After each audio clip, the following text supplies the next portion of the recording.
Itinanggi ng Philippine National Police o PNP ang mga lumabas na balita na nawawala ang mahigit 300 milyong piso na salapi na nakumpiska ng mga pulis sa Pogo-related operations.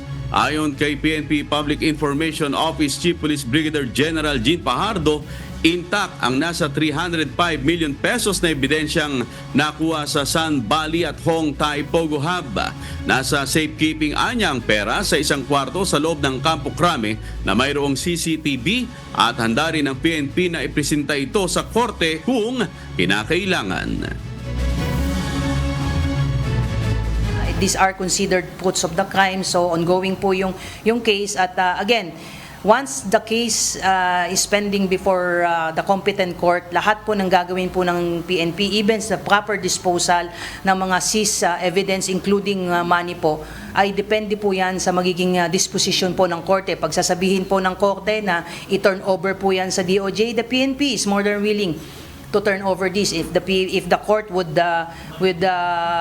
issue orders na ibalik po ito doon po sa subject po ng police warrants, then the PNP will comply.